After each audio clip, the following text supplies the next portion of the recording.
Come on. Yes!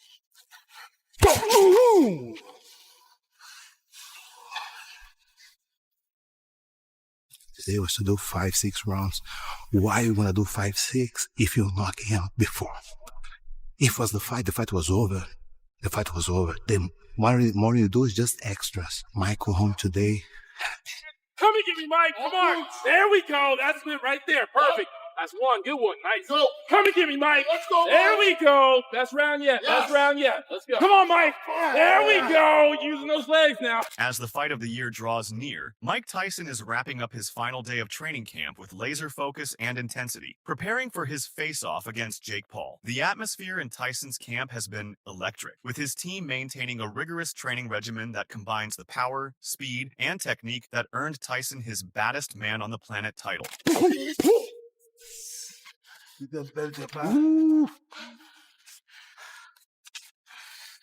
Right back to the body. You right, Coach?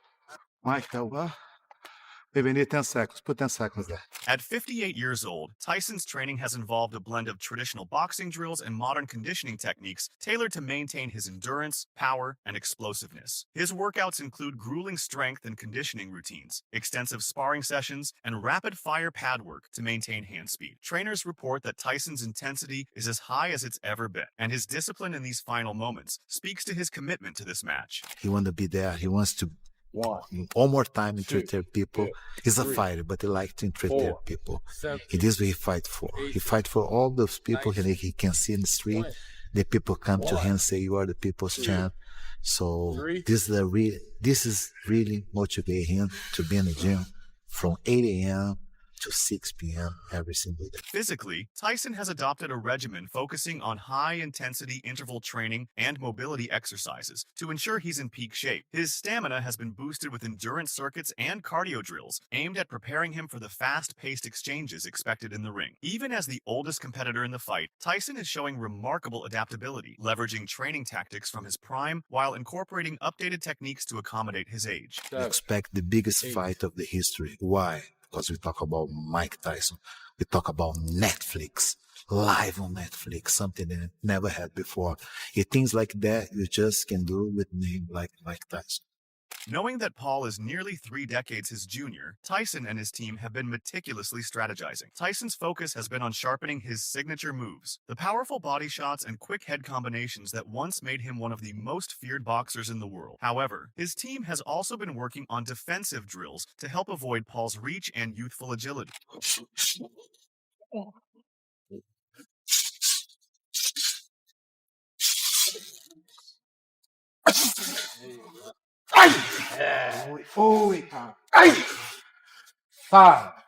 Reports from inside the camp indicate that Tyson has been working on counterpunching techniques, expecting Paul to come forward aggressively. Tyson's camp wants him to exploit Jake's tendency to lunge, leaving openings that Tyson's power could exploit. Trainers have kept Tyson's sparring sessions focused on timing and movement, which will be crucial against Paul's reach advantage. The aim is to bring out a classic Tyson performance, maintaining high energy in short bursts to wear down his younger opponent. Excellent, Mike. Excellent, Mike.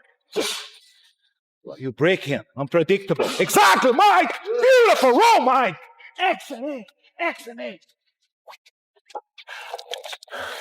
For both die-hard fight fans and casual viewers, this matchup delivers a spectacle like no other. The clash of a legendary heavyweight champion, famous for his devastating power, with a rising star who transformed from internet sensation to fighter, is a storyline that feels straight out of a boxing fantasy. Social media is abuzz with training clips, promotional images, and fan theories, sparking conversations about whether Jake Paul's youth and reach can counter Tyson's wealth of experience and raw strength. However, a recent interview with Stephen A. Smith has given a glimpse into Tyson's mentality and preparations, and he has some bold words for his challenger. At 58, Mike Tyson is training with a fierce drive reminiscent of his prime, determined to prove he's still a formidable presence in the ring. In a recent interview, Tyson shared that he's been sparring for 8 rounds several times a week, relentlessly working to maintain both his sharpness and strength. "I feel in great condition," he told Smith, adding that he doesn't feel limited by his age. The former champ expressed confidence, stating, "I think I'm going to be able to handle the situation," alluding to his readiness willingness to step into the ring with Paul, despite the decades separating them. Smith probed Tyson for more details, eager to learn whether the former heavyweight champion planned to take it easy on 27-year-old Paul or was gearing up for a decisive knockout. With a sharp, unwavering look, Tyson didn't hesitate, replying, "I think I'm going to hurt him, yes?" His words quickly reverberated across sports channels and social media, fueling a wave of anticipation and debate about the intensity of Tyson's tactics once the fight begins. The boxing icon has been honing his skills with Brazilian coach Rafael Cordeiro, emphasizing endurance and power in his training, leaving no space for complacency. Tyson reveals that his workout routine remains strikingly similar to his peak years, featuring daily sessions that blend sparring, strength training, conditioning, and tactical exercises. "It's all about the basics," Tyson said. He added, "Give it everything you have 3 times a day." Although Tyson exudes confidence, he recognizes that Paul could adopt a defensive, evasive approach, using his movement to dodge Tyson's heavy blows. In a recent conversation with Mike Ducey from Fox 4 Dallas-Fort Worth, Tyson offered his insights on this possible strategy. "I don't see how he's going to fight by running all day," he said almost dismissively, implying that he's prepared to adapt and corner his opponent. Tyson's team has recently unveiled glimpses of his raw intensity in training. A few days ago, a video emerged showing the veteran delivering a crushing blow to a sparring partner, prompting Coach Cordeiro to step in and halt the session. For countless fans, this footage reinforced the notion that Tyson is taking this fight seriously, determined to prove once again why he was once regarded as the most intimidating figure in boxing. As the fight approaches in just a few days, speculation among fans is rife, not only about the outcome, but also about Tyson's future in the ring. Some are eager for a showdown with his old rival, Evander Holyfield, or even a rematch with Lennox Lewis. However, Tyson's attention remains fixed on November 15th, determined to demonstrate that he still possesses the ferocious knockout power that cemented his place in boxing history. In New York, the crowd's roar was deafening as they rallied behind Tyson, their cheers reverberating through the air. When Paul took the stage, he was met with a wave of boos, his entrance drowned out by the hostility. In stark contrast, Tyson was welcomed like a triumphant champion, his every step celebrated by the adoring fans. Paul, addressing the New York audience, told them to silence themselves and suggested they should be booing their own behavior. He then took aim at the city, likening it to Mike Tyson, claiming both were once great but had lost their edge over the years, before throwing in further jabs at the city's reputation.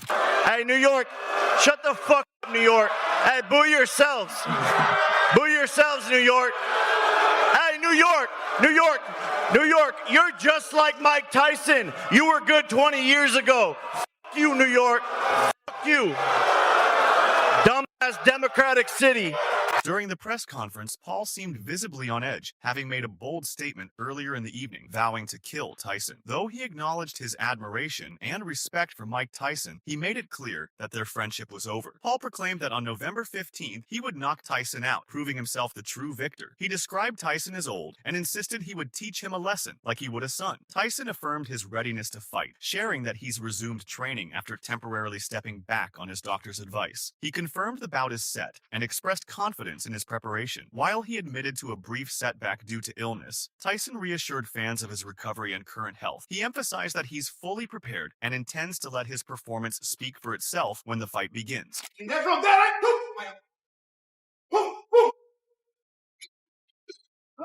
Mike. Nice on the bed. Yes, go here again. A UFC legend recently revealed the substantial payout Mike Tyson is set to receive for facing off against Jake Paul. Initially slated for July 20th at AT&T Stadium in Arlington, Texas, the highly anticipated showdown was unexpectedly postponed in June. Later that month, reports surfaced suggesting a new date, November 15th, with Netflix set to air the fight live. In a statement, co-founder of Most Valuable Promotions, Nakisa Badarian, said, "Our team has worked diligently with all parties involved to reschedule this monumental fight to a date that ensures both Jake Paul and Mike Tyson are fully prepared with equal training time, as well as allowing us to keep the event at AT&T Stadium in the midst of the Cowboys season." Vidarian further added, "We appreciate the outstanding dedication, collaboration, and flexibility of our partners at Netflix and AT&T Stadium. Paul versus Tyson is the most cross-generational sporting event in history, and we are committed to providing fans worldwide with this unforgettable night of boxing live globally on Netflix. We look forward forward to seeing everyone on Friday, November 15th for a showdown that will be talked about for generations to come. Paul went on to taunt Mike Tyson by making critical remarks about New York City, Tyson's hometown. At the event on Sunday, Paul thrived in the spotlight, provoking loud boos from the New York crowd as he confidently vowed to shock everyone when he and Tyson finally stepped into the ring. Tyson, on the other hand, kept his composure, casually answering questions from ESPN analyst Ryan Clark, who led the press conference.